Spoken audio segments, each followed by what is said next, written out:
Okay, we just wish to call to order this regular meeting of council on February 25th at 3:30. Welcome, everybody. Council would like to acknowledge the Ucluelet First Nation, on whose traditional territories the District of Ucluelet operates. Notice of video recording. Audience members and delegates are advised that this proceeding is being video recorded and broadcast on YouTube.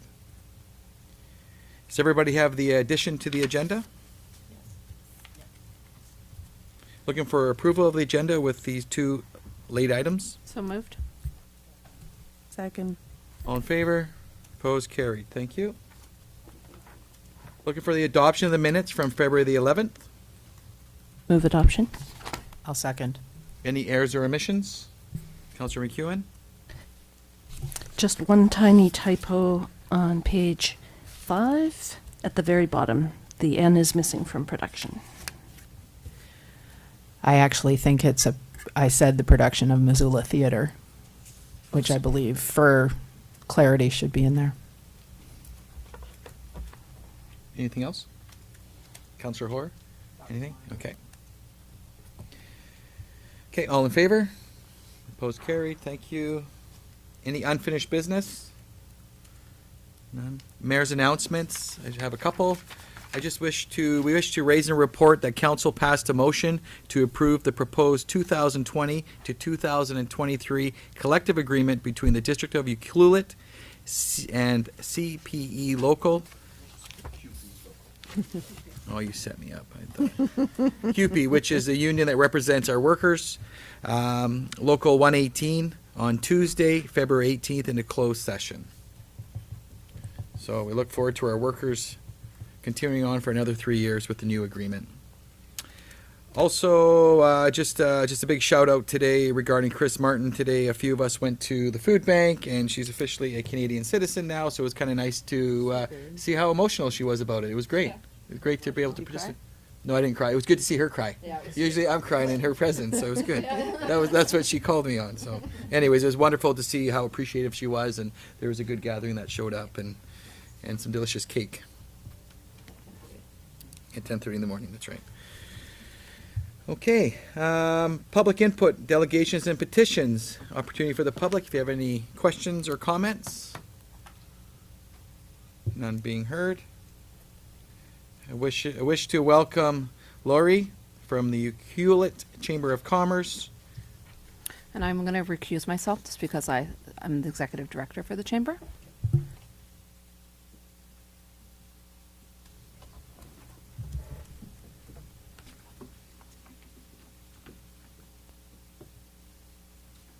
Welcome, Laurie. Well, thank you.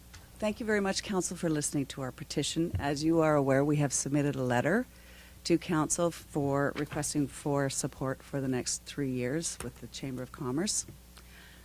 I'm not very good at scripted things, so we're just going to flip through the presentation, and please feel free to ask me questions at the end.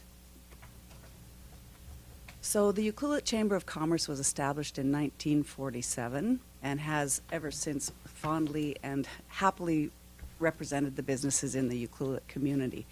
Up on the screen right there is the Chamber Board of Directors from the previous year, and of course tonight is our AGM, and we'll be reorganizing.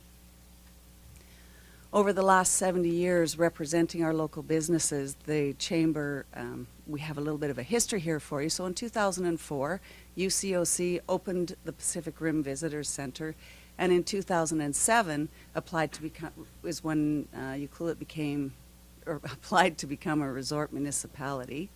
And then in 2013, the UCOC moved to our new home and office at the Information Center right next to the co-op there on Peninsula. In 2015, the Chamber of Commerce and Tourism Ucluelet separated into two separate entities. And then in 2016, Visitor Services and the PRVC moved to Tourism Ucluelet. And they became the tourism representation for Ucluelet, and the Chamber became the business representation for Ucluelet. In 2017, UCOC pivoted towards economic development, and that was when we started working on our Uber program. And then in 2018, we went to the development strategy number 2 for our Hubert program, which really truly put us on the map with a lot of other municipalities in the province, as well as being a highly successful program for development here in our own community. We are involved in many, many events throughout the community. We support and we help promote many events that support the businesses in town. So for example, on the screen there you can see many of them. Midnight Madness is a very, very successful event, and we combine our efforts together with the Tofino Chamber to make sure that we're not in any kind of competition, thereby we're supporting both communities. The Edge to Edge Marathon, highly successful marathon in Western Canada. It's known as one of the most grueling. We changed the date last year to October from June to stretch out our tourism season, which really made a big difference, and we had nearly 500 runners. The Van Isle 360 comes twice a year, and that's the yachts that sail around the island twice a year, and we support them as they come into town. Porsche also comes. This year they're returning. They didn't come last year because of the highway construction, but this year they're coming back. They missed us. Yuki Days, we're again heavily invested in that program, and it's a great celebration of our community at that point in time. We also do the second annual Spirit of Christmas, the business decor contest, and it's growing and growing every year, and the businesses have a lot of fun with it. And then there's the Sail Past, which had a bit of a bumpy start this year, but some businesses and some local folks jumped on, and it was again a success.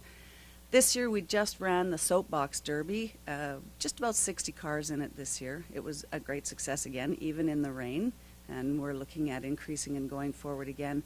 We've even had calls for an adult version on the Soapbox Derby as well. And then we also do the Pacific Rim. We're bringing it back, the Pacific Rim Whale Festival. We're working closely with them as well.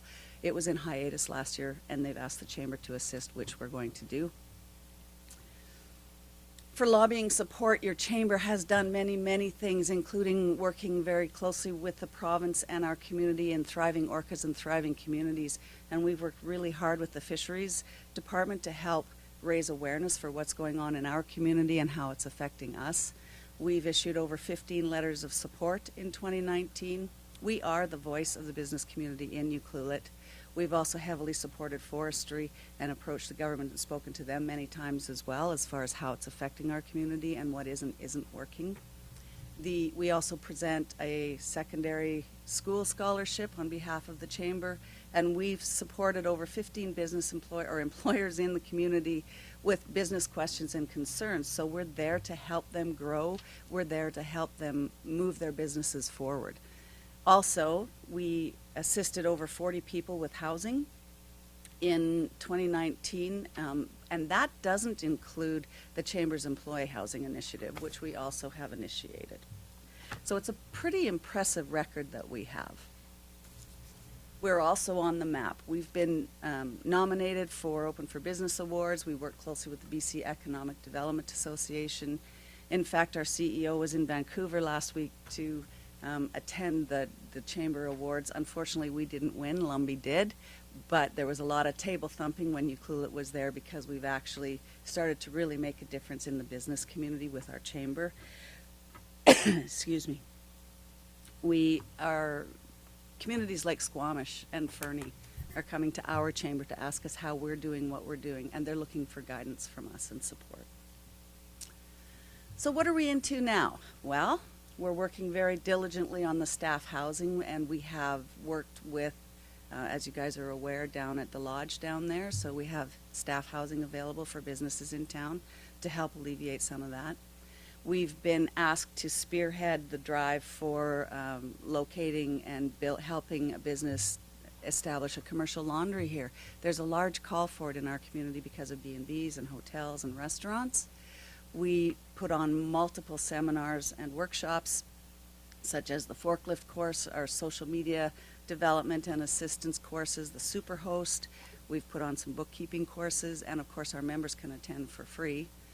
We are very pleased to announce that coming in May of this year, we've worked closely with Tourism Ucluelet and the Raincoast Education Society, and we're bringing a regional ambassador program to Ucluelet. So, and it will be very specific to Ucluelet and development in our area. We also have launched a Made in Ucluelet and the Shop Local initiative, which has helped our local businesses to grow. We are launching into an employee attraction and board-to-board initiative, and I'll show you a video very shortly as to how that's going to go, working with Whistler and a few of the other resort municipalities to encourage their staff to come here when they're off season on their side. Our junior achievement program is going into its second year. The first year, I don't know if you guys know the coasters that the kids made. They were so successful, and they were guided by the Chamber of Commerce. They sold out. They had to reissue another set. This year they're doing it again. I don't know what the program is or what the project is, but we're helping to develop that program with them. We present community awards for our Citizen of the Year, for our Business of the Year. We are encouraging the businesses all the time to grow. We also spearheaded and helped to develop the Culinary Roundtable, which has opened up the door and allowed the restaurants and the food production businesses in town a nice avenue of communication so that they can all help each other. And it's led to things like bulk buys that the Chamber has set up and established for propane for our restaurants and those kinds of things. So we are very strongly representing our businesses in this community to grow. We also encourage and support the Mayor's Lunch and many networking events throughout our community. The Chamber is very, very much about business and development in Ucluelet. Joey, can you play that video, please?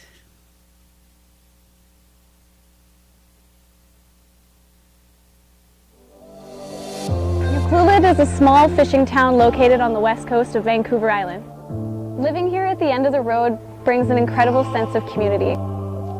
Ucluelet, or as locals call it, Yuki, is a short drive from the Pacific Rim National Park Reserve, and it's not hard to fill a day off.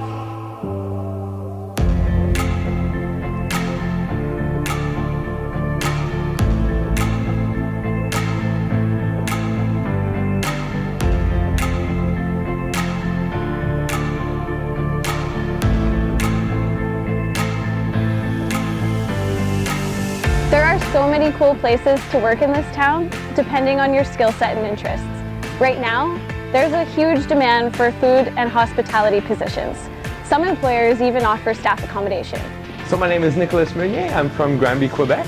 My name is Jordan, and I'm from Oakville, Ontario. My name is Jesse Bossman. I'm from Campbell River. My name is Ruby Brooke Matafit, and I am from South Australia. In Ucluelet, I work at the Ucluelet Aquarium, and I'm a science communicator here, so I get to do outreach and communications with the public, as well as care for the animals. I'm a sous chef at Heartwood Kitchen. I've been here for almost a year now. Yuki, I moved here around August. I've been living in Ucluelet for 3 months. At the moment, I am working at a surf shop. My favorite thing to do out here is just like surfing, and I really love Ucluelet Skate Park. If you don't love the outdoors, I don't think there's a sense to be here. At first, when I came to town, I thought it might be a little bit hard to find employment, but there's plenty to go around, and as long as you're looking, you'll find something. Yeah, summertime's really busy, it picks up a lot, so yeah, we're always looking for people, town's always looking for people, it's very busy with the tourism here. I do enjoy what I do for work, absolutely, and the location as well. My favorite thing about living in Ucluelet is how genuine it is, and the community feels really friendly and welcoming, and the access to nature here is amazing. Living in a remote community like Ucluelet is different than city life, but we make up for that inconvenience with spectacular views, a world-class trail, and an intimate experience with Mother Nature. If I could describe Ucluelet in 3 words, I would say beautiful, relaxing, good vibes. Can that be one word? So what do you think? Is this somewhere you'd like to spend a season?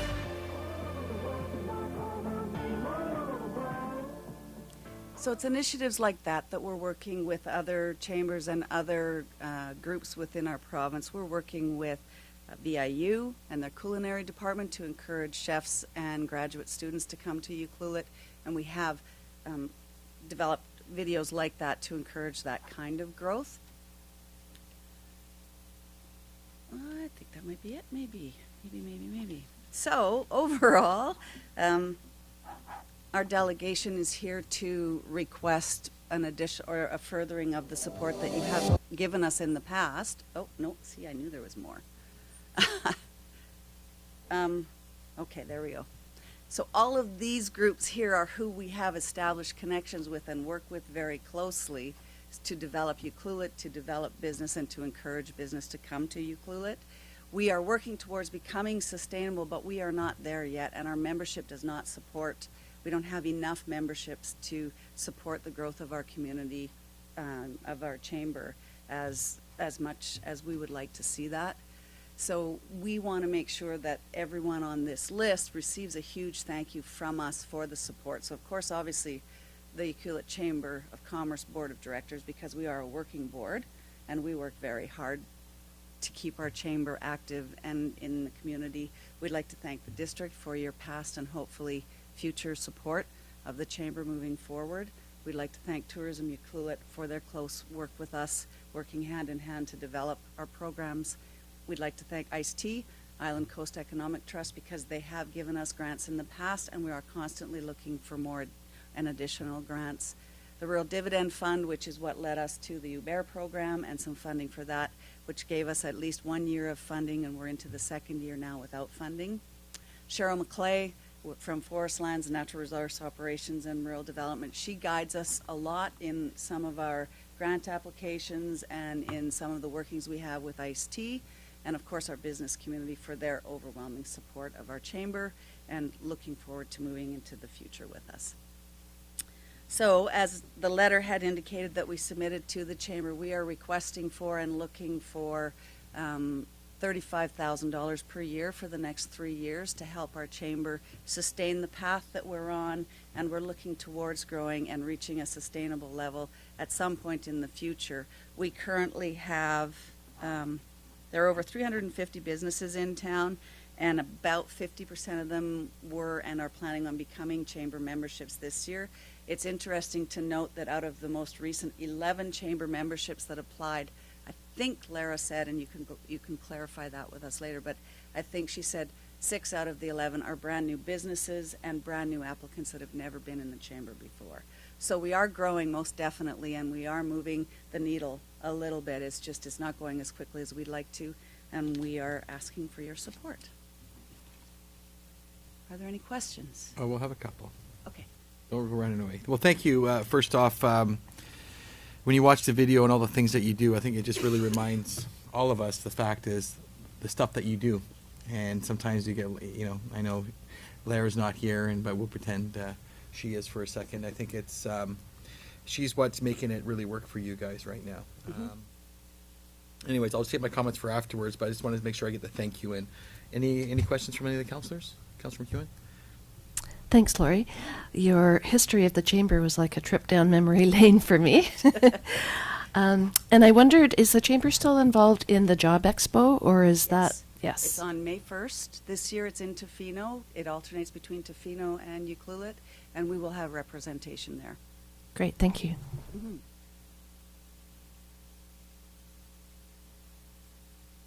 We do. I just want to add that we are very regional. We work closely with the Tofino Chamber as well, so that we make sure that we are encouraging regional growth as well as our own.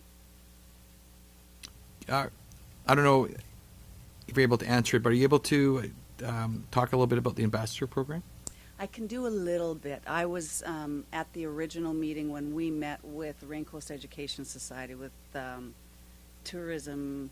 I think Tourism Ucluelet was there, and Tofino as well. So I can talk about it a little bit. We have all of the educators and the speakers here in Ucluelet ready to go. The program will start in May. We're looking at a 3-year program. The chamber is expected to donate, I think it's $10,000 a year in support of the program for the Ucluelet specific region, but it will be a regional program so that there's both Tofino and Ucluelet mentioned in the ambassador program. And it's being designed pretty much for the frontline staff and anyone that has anything to do with the tourism business in their business, so that their staff are aware of everything that our area and region has to offer. Okay. No, I think it's, I know we're probably going to have some more questions as a group a little bit later on to dive in at what that 3-year program possibly looks like. Mm-hmm. Would you be able to perhaps give us more of a clear understanding of what some of the the outcomes that could be, that you expect to do in those 3 years? For where we're Just going in general, forward. I know last time that you did and a couple of years ago, you started the Uber program, which was very successful, and it was very specific on the funding for that. I just wondering if you're able to speak to specifically about any other additional programs that you may be able to do. I can do a little bit of that. We will continue on with a Uber and a BRE continuity study, so a business retention and expansion continuity study moving forward. And we'll be working with our youth in the region to develop their employment opportunities. We're looking at working on and developing a landlord pool and a housing pool for people moving into the region for rental housing. We'd like to work or continue to work and develop with our winter resort municipalities to encourage the cross flow between both winter and summer programs. We're looking at seasonal employee celebrations to encourage them to return next season, such as a barbecue or that kind of thing, so that they remember Yuki as a place to come back to and offer their services again in the following years. We want to be able to start being able to support some of our employers with some training grants and teaching and applying how to get these grants and how to get funding for them as well, so that we continue to grow our support into businesses in the area and they come to the chamber on a broader base instead of a very narrow function, and including offering up more training and education courses for the employers. As they request them, we source them, so we'll be working with them very closely as well. The video and the employee attraction thing, it's something new for your group, and I really like the sounds of what that could do. If you could even attract a couple dozen employees that that hadn't come here before, that would be a big win. Again, I'll have to point to Mr. Boyson here. I always like to put it onto his shoulders, but one of the things I would like to see, and I think I won't speak for the group, is just as you have your year end and you have because I don't think we get a formal report of here's what we've done, other than you get the odd verbal, maybe just a quick 1 or 2 pager of some of the great things that you are doing. Because go ahead. At our AGM this evening, Okay. We do that every year at the AGM for here's what we did, here's what we're doing, here's what we're planning moving forward, here's all of our financial statements, here's all of the financial information that's needed. And then, of course, we plan out the budget over the next year as well. So that's all readily available. We can certainly submit a report to you guys for that. I think, in particular with the funding that we're providing, it would be nice to see, what Where it that was went. used for, Yep. how successsul it was, et cetera. So we can just Absolutely. with confidence going forward, this is what we got out of it. So perhaps at of the course. AGM, you can just let your board members know that'd be needed. Yep. Now, Mr. Boyson, what would be the next steps here on this conversation? This is a budget item, right? Through the mayor, so yeah, I would recommend if council wants to make a decision on this, and I would be integrated into the budget, it would be for the March 12th. You give some initial indication to our CFO would be good, because she's going through the numbers, because it's going to our 3rd meeting, and this is where we're going to be getting to some of real number crunching for where we're going to be going with our 2020 budget. So, but it would be, that's where it can be brought back again for council to make a formal decision. Okay. Councilor McEwen? Through the mayor to staff, I believe we set aside $30,000 each year for economic development, and just wondering if any of that has been spoken for so far.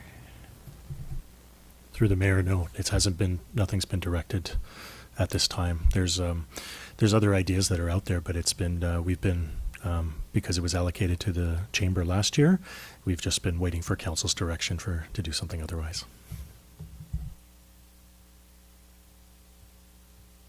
Any ideas what anybody would like to do? Oh, Laurie's going. I have an idea what you could do with that. You could put it to the chamber. That would work very well for us. And you too, and for the community.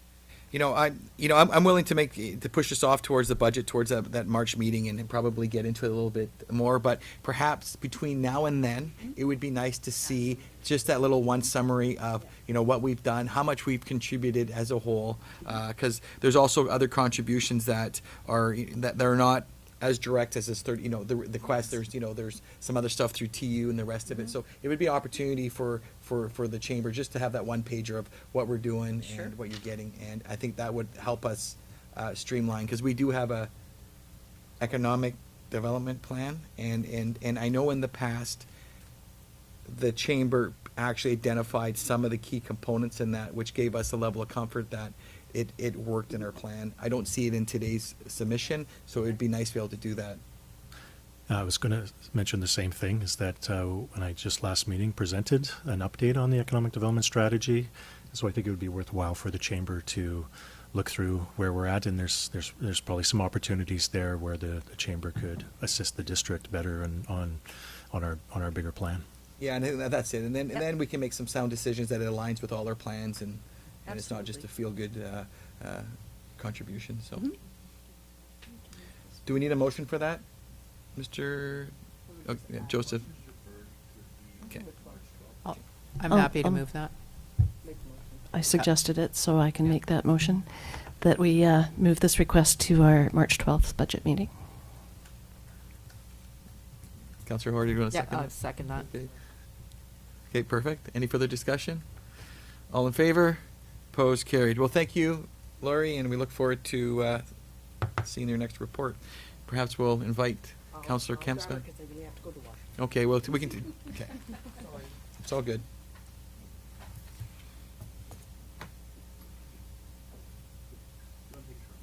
We'll take I'll make a motion that we take a little 5-minute recess. Can I get a seconder? Second. Okay, all in favor? Opposed? Carried. No, we're just having a quick little break.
Okay, we'll get back in session.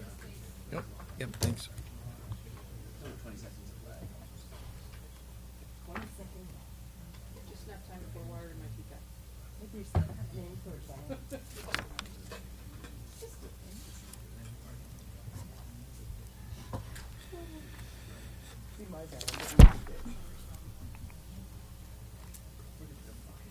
Okay. Correspondence items. We have 4. First off is the 10.1 West Coast Fisheries Sharing Risk and Benefits. I don't think if anybody has any questions, you can. I guess we're going to talk about that. Councillor McEwen. These first 2 reports are quite long. I see the first one, the West Coast Fisheries Sharing Risks and Benefits, has 20 recommendations. A lot of them have to do with engagement, and I just wondered how we're going to stay engaged with this group. From the Community of Fisheries that we went to, I think a couple of weeks ago, it's really important to bring this document forward. So my first step here was just to get this document before all the council as well as other councils. You know, meeting when I met with Gord John a couple of weeks ago. This is a document that I wasn't even aware of 3 weeks ago. So I think the first step is just making people aware of it. There are other recommendations are really recommendations everyone believes in, whether it's the First Nation communities, even Mr. Dan Edwards, you know, that group is very supportive of this. So there's been a lot of work in here. So what the requirement is that they start to implement these recommendations. So my ask is just, it's an educational component. And just us talking about it, I think it's a great step forward. As I said, Gord John will be bringing this as one of his main key elements in the next few months, and we just need to support it. You're going to see a little further on, there's a letter that I'm going to be asking for all your support on. This is the federal component, and so we have an uphill challenge on the conversation. It's just keeping them accountable with the recommendations. That's great report. Okay. 10.2 BC Wild Salmon Advisory Council.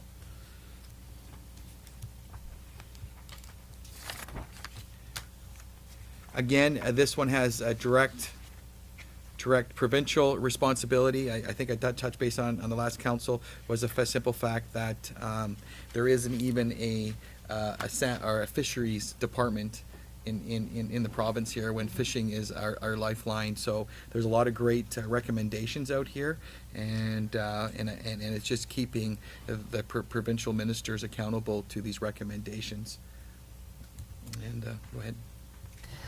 I see that document has 13 strategies, and so it would be nice if they keep us up to date on their progress. Again, this is another document that the reason it's here before us again is to just to bring light to it and in putting it before other councils that are in this riding, so we can, as a collective group, when we go to AVICC, that we can stand united on and keeping the province accountable to what they need to do. The federal level is a whole nother level, but you know, at least on the provincial level, we can keep them accountable to this, what this advisory council has done. Councillor Hoare? I'm just wondering if there's any sort of press that has been done on this, and whether that's worth it. The reports are really good. I'll tell you, I have an interesting background in fisheries.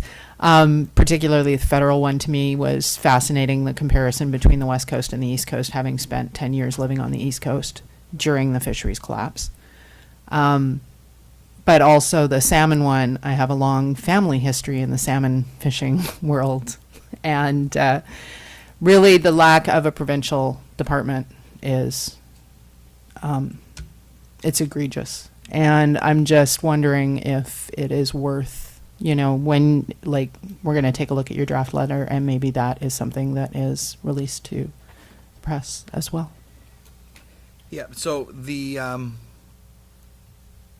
next council meeting, I'll be forming another letter regarding the provincial request, and then we will circle the wagons here with all the other communities that we're going to be seeing here in 2 months about the importance of this document actually being, you know, from recommendation to implementation. So that'll be on the next the docket, and you're right, it needs to be a bit of a press, but again, these documents, one of them's a year and a half old, and it's the first time that we've seen it. So I think it's a good step that we're even talking about it. So this last year, or the year before last, when the fishery decline and the orcas and so forth, and then what the chambers and all of the provincial governments got on board and started the Thriving Orcas, Thriving Communities Coalition, and this is what came out of that, was the BC Wild Salmon Advisory Council. So I think there was press before that. So to answer your question, there was a lot of press before that, and I think this implementation of this, I think this is fabulous, and I think I think the letters is very important for all the groups to get together and write letters of support and to keep it moving. So I think there needs to be some accountability. So I think it's great. There are emails back and forth from these councils and so forth that come out once in a while that can be shared with council and so forth, but I think this is just a wonderful step to have this, everyone sitting at the table, for sure.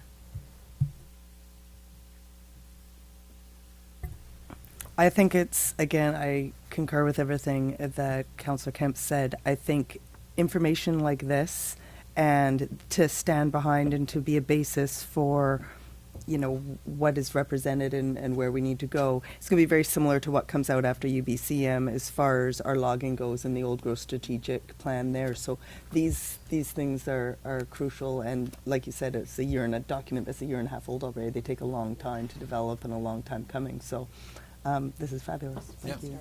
Perfect. Okay, thank you.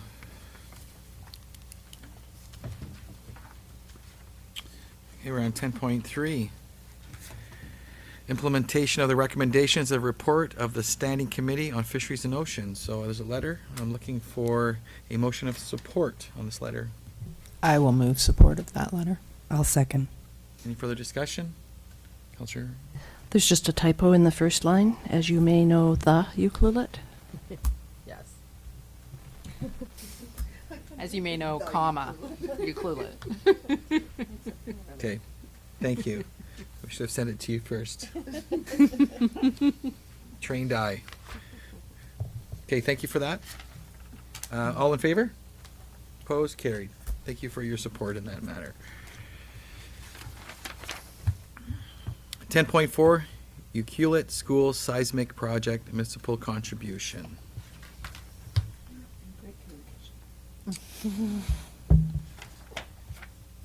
I think this is pretty cut and dry, this one here. We have committed to, Mr. Boyson, do you want to speak to it?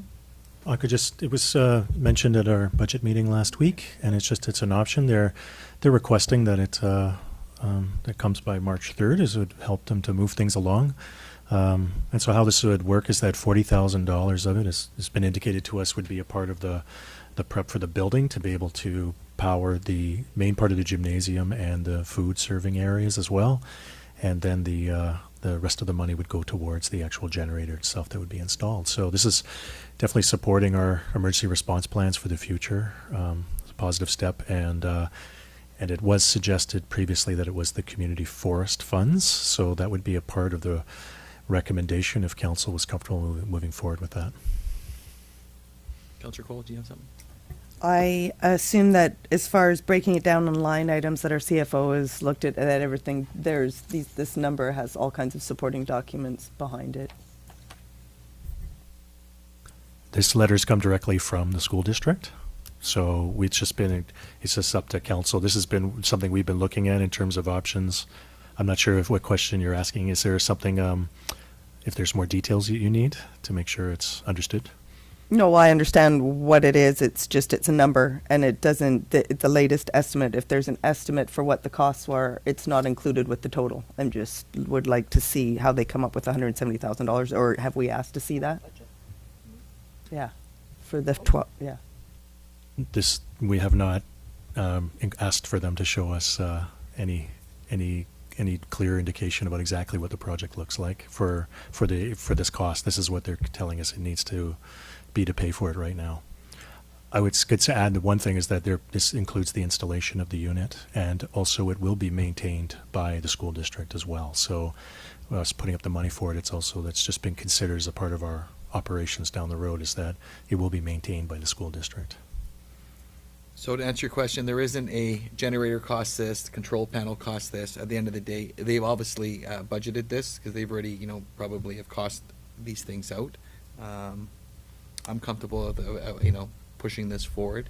If you'd like to see some more backup later on down the road, we could probably get that from them. Yeah.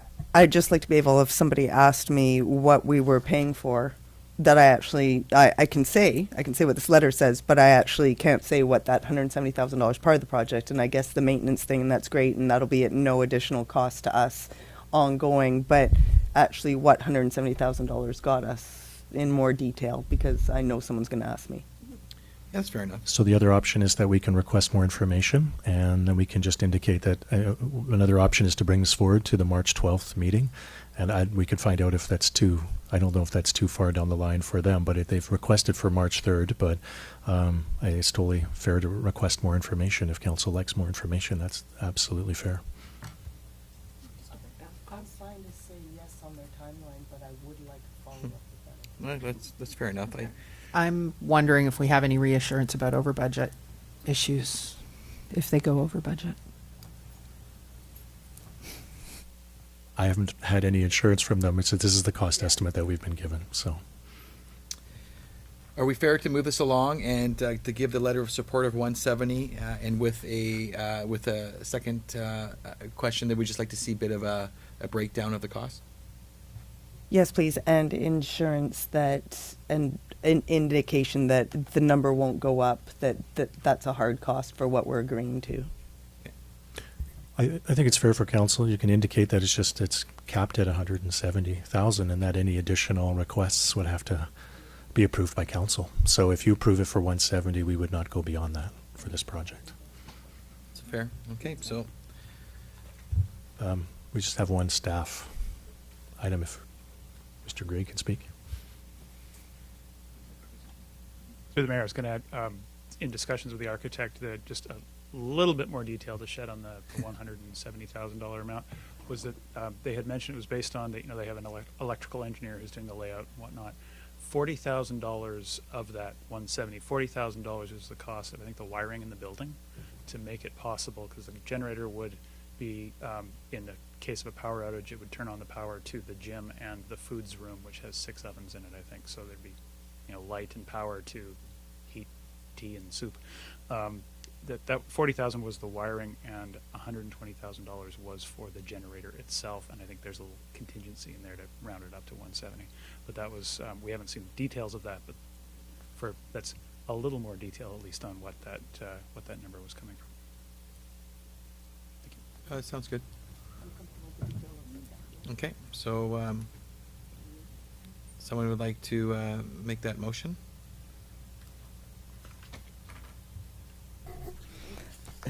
I'll make a motion that we say $170,000 is something that we will contribute, capped at 170 unless we have additional approvals after that, and that we would like to see a little bit more detail, even if it's in the form of a letter, of how that's broken down.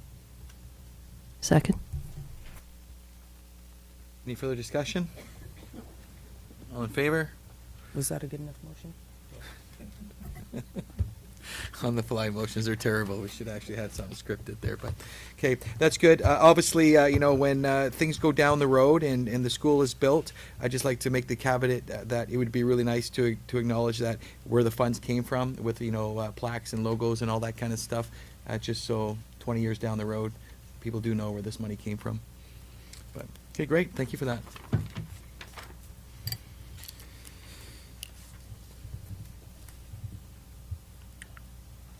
Council committee reports. Councilor McEwen. Point of order, I think we have a 10.5. Oh, geez, thank you. Keeping me on track here.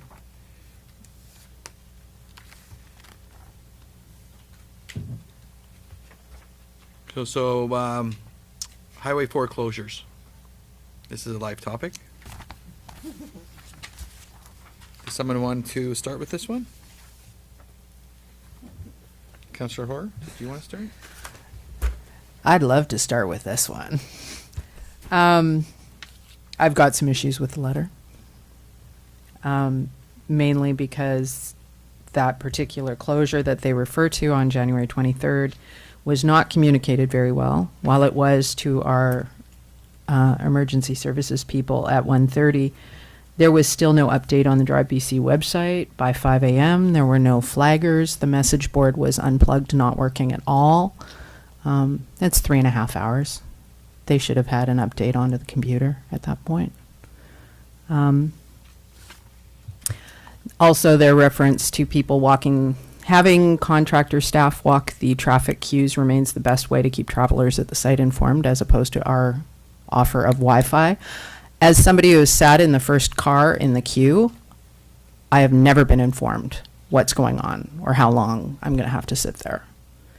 A lot of times, and this I will say is hearsay because somebody I know happens to have a radio and listens to the chatter on 2 channels, and often they keep the flaggers in the dark about what's going on the hill and how long something is going to take, and they do that deliberately. The flaggers can't pass the information on if they're not given the information. And then how are the motorists ever going to know? So, not my favorite letter. Just want to say. Thank you. So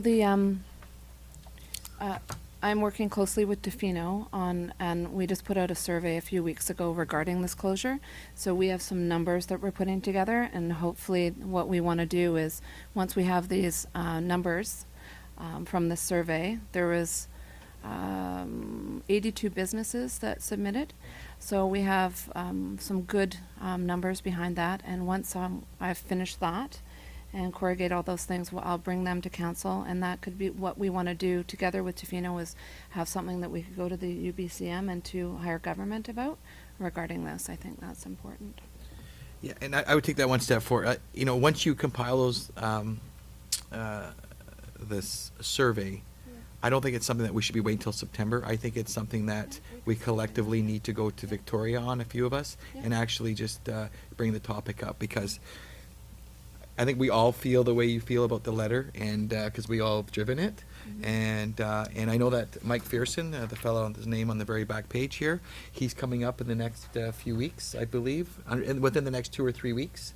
He is doing a delegation to Tofino. He was hoping to hit us the same day. He probably will. So it could be a meeting with us, not at a council meeting. It could be a working meeting. So you will be all made aware of that. The way you've spoken, I've spoken to Mike quite, unfortunately, I do talk to him on a regular basis, and some of the thing is about communication.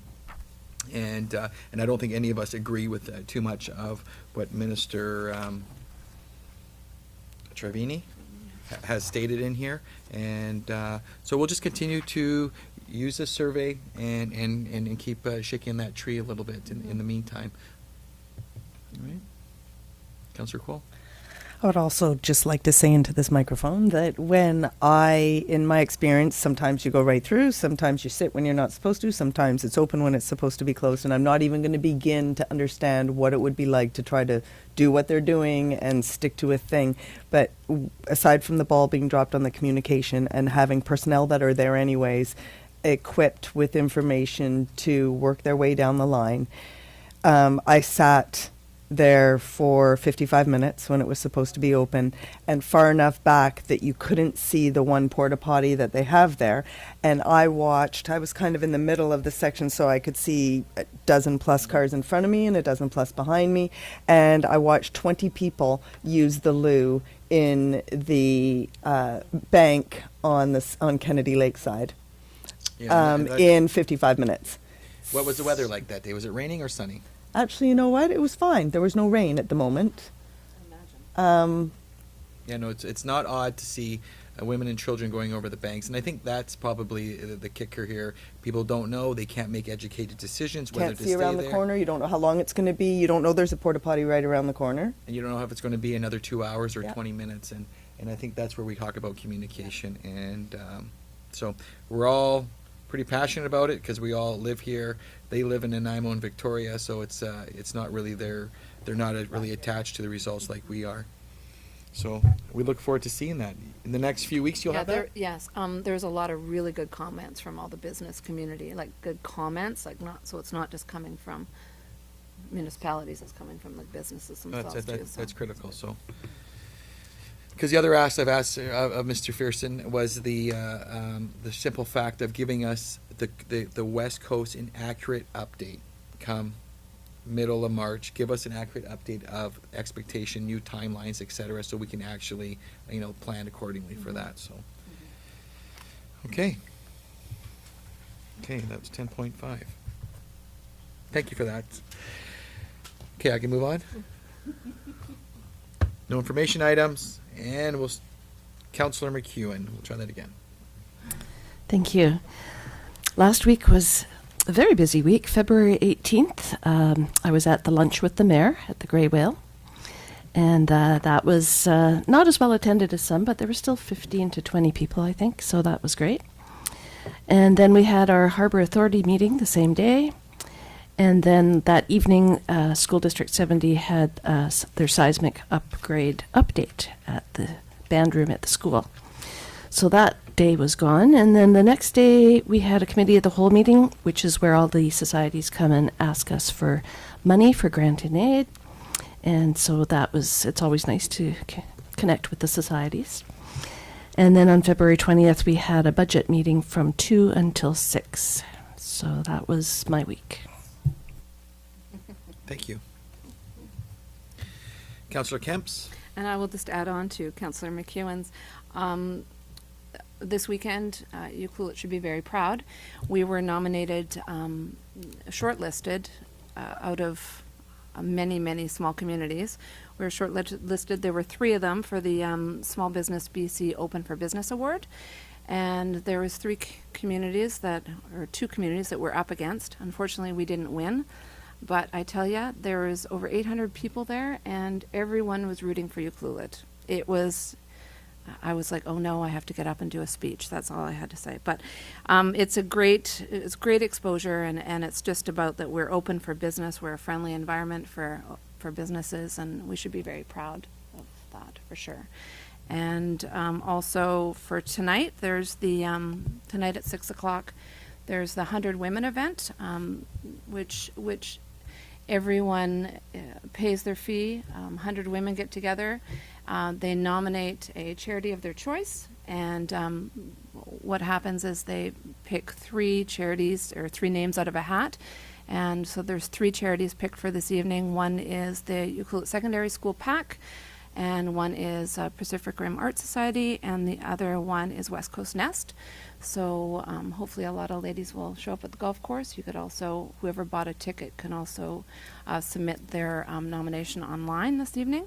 But what a great, so $10,000 will go to the charity of their choice, whoever gets one tonight. So that's great. And also we have the Ucluelet Chamber of Commerce AGM is this evening starting at 7 o'clock here. So thank you. Thank you. Thanks for attending that event last weekend. Yeah, it was like the Oscars for businesses. Yeah, no, it was a little overwhelming when Joseph and I went. You walk in there, you're like, whoa. Yeah.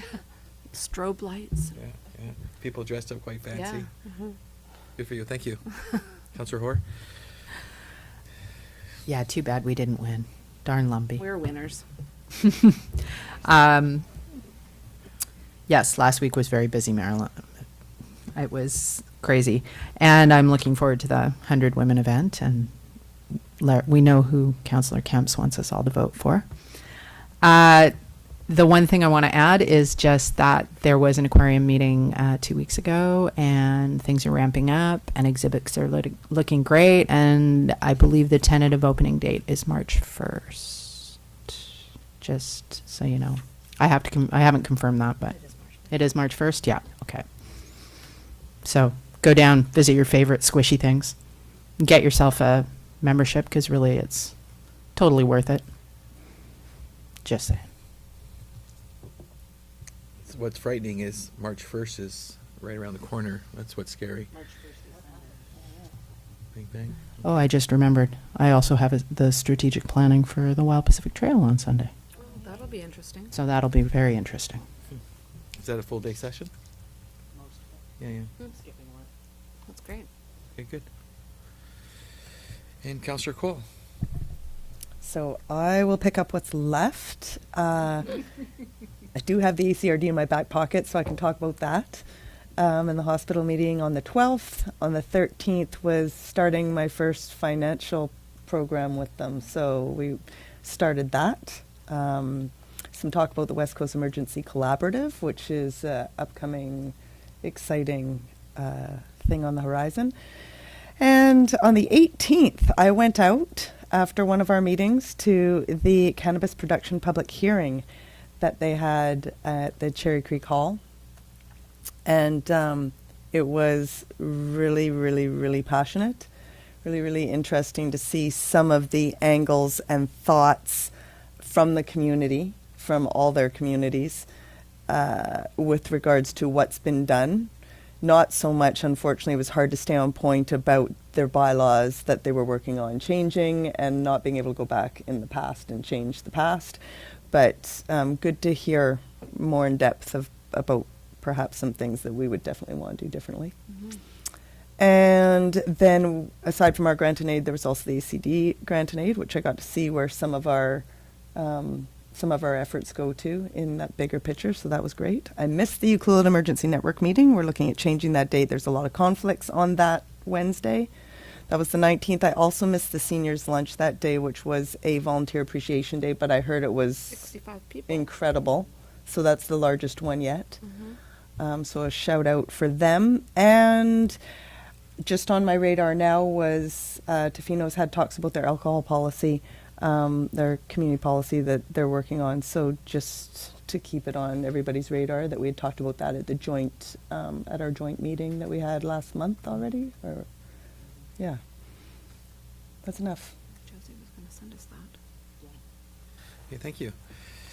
And I don't want to repeat, but pretty much tended. It has been a busy little. Always budget season's always a bit busy. We always got a few different extra meetings in there, and I must say I'm quite happy the way staff and have been presenting everything to us, and really want to make that statement out loud again that this budget is really important for this council, because this is the one that really puts us that kind of slingshots us to the end of the term. So.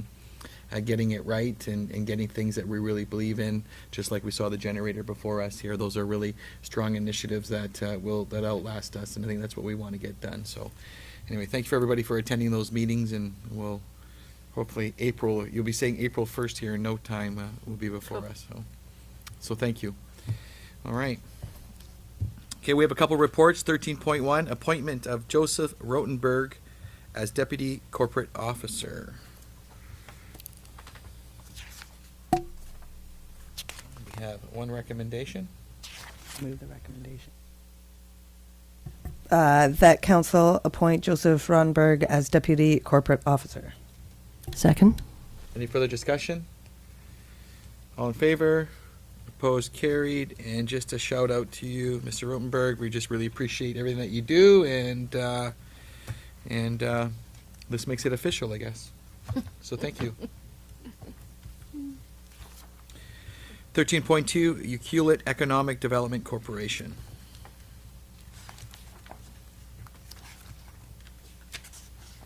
This appears to...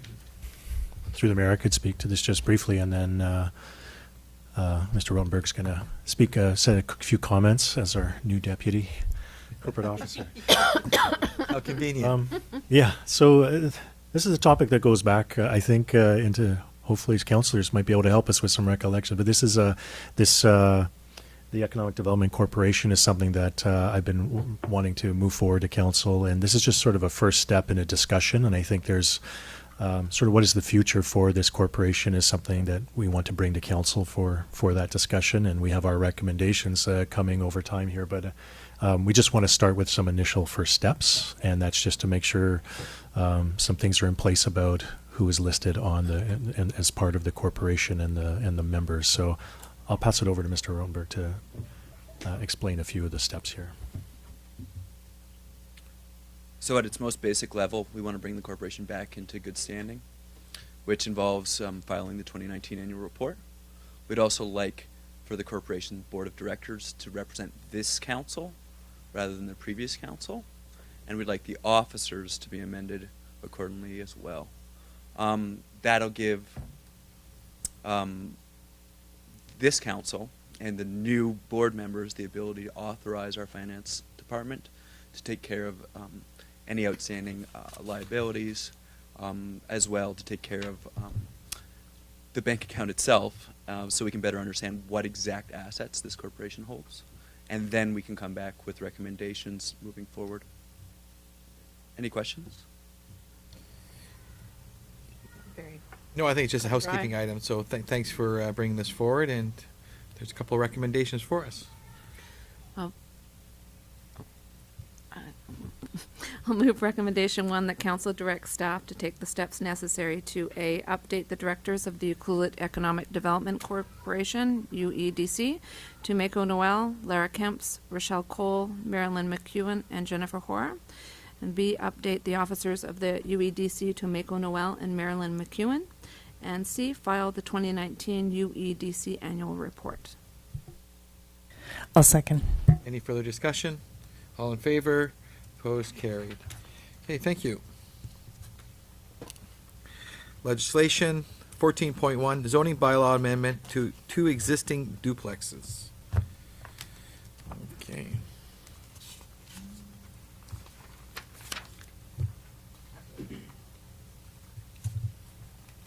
Is there any questions from councilors on this one? Okay, so we can, again, there's a couple recommendations here.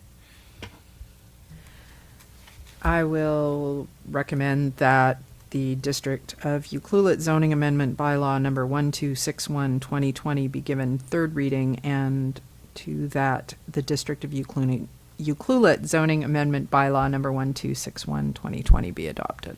I think we'll just start with the first one, then we'll go to the adoption. Is that Okay. fair enough? Okay, so we'll just back up in recommendation number 1. I'll second the third reading. Okay. Any further discussion? All in favor? Opposed? Carried. Thank you. Okay, and the second one? I recommend that, I move that the District of Ucluelet zoning amendment bylaw number 1261/2020 be adopted. I'll second it. Okay, any further discussion? All in favor? Opposed? Carried. Thank you very much. 14.2 zoning bylaw amendment and DVP for 1178 Coral Way. Looking for adoption.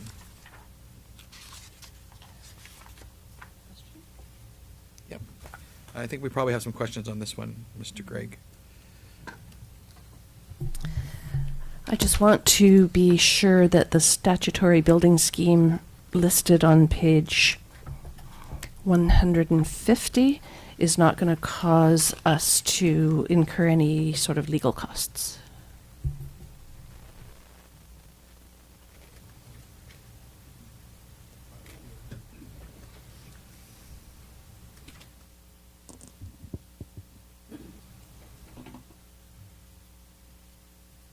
Through the mayor. The report of the public hearing includes a number of comments around covenants, statutory building scheme. So I thought, anticipated this might be a bit confusing because some of those comments are a bit confused. So I put together a couple of slides. This is an excerpt of the title of the property. So what is I'll just start with kind of high level. What is a covenant?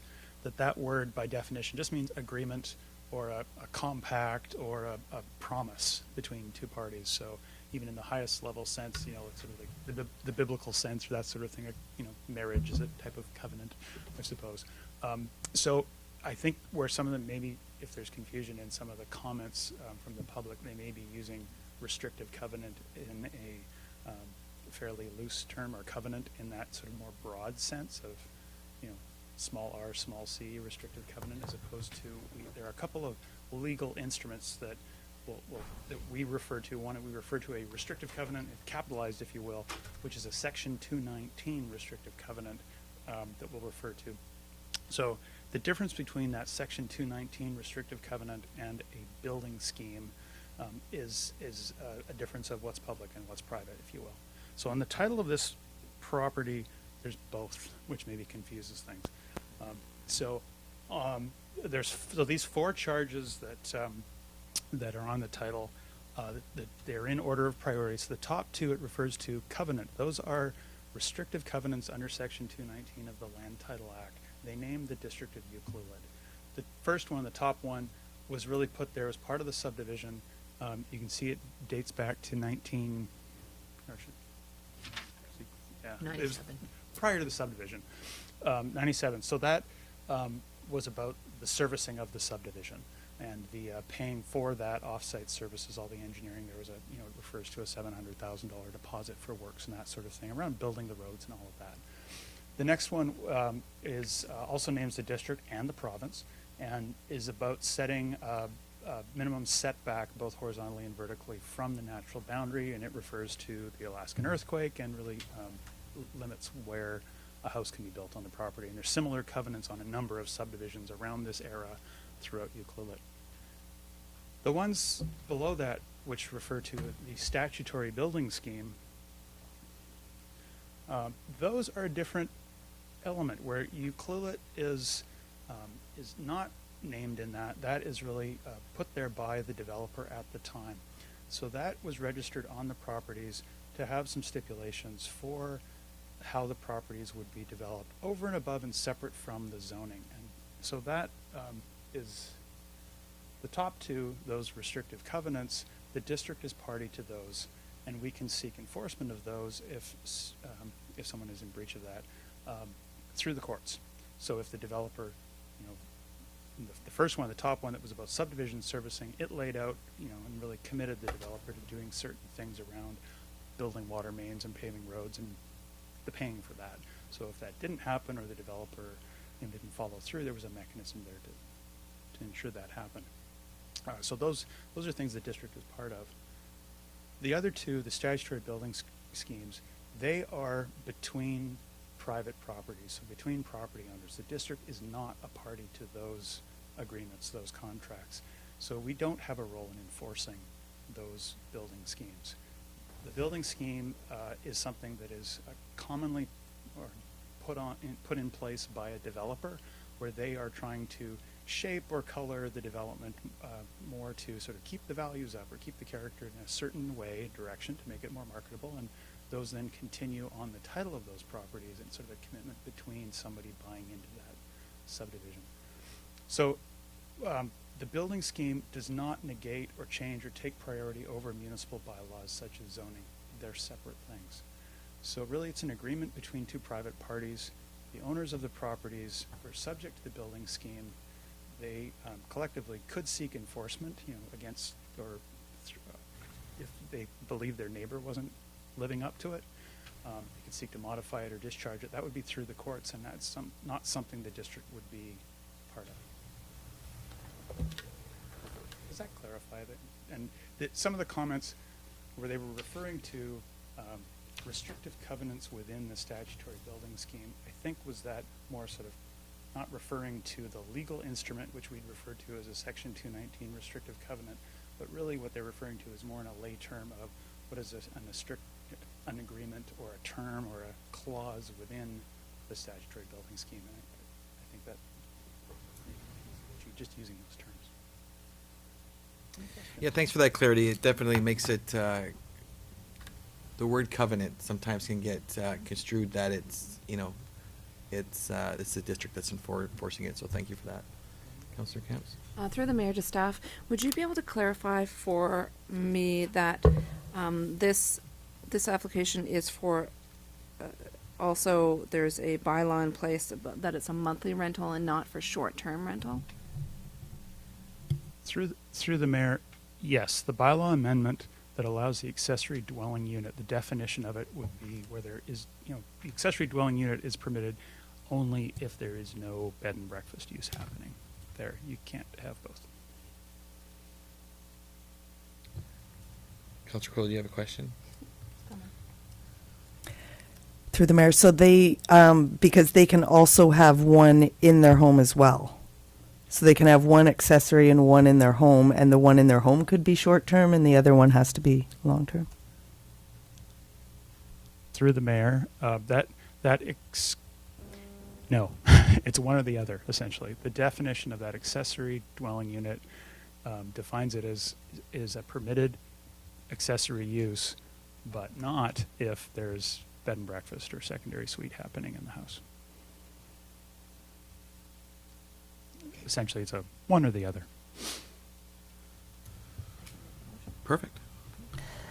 I'll move recommendation 1 that District of Ucluelet zoning amendment bylaw number 1259, 2019 be given third reading. Is there a seconder? I'll second that. Any further discussion? All in favor? Opposed? Carried? And recommendation 2 that District of Ucluelet zoning amendment bylaw number 1259, 2019 be adopted. Second. Any further discussion? All in favor? Opposed? Carried? And 3 that development variance permit 19-06 be issued. Second. Any further discussion? All in favor? Opposed? Carried? Thank you. Okay, great. Other business. I did give you all just a little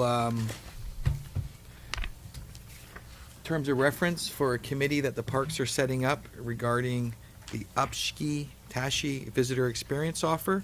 And this is it's pretty cut and dry there, just regarding some universal things they would like to do between all the communities that surround the parks.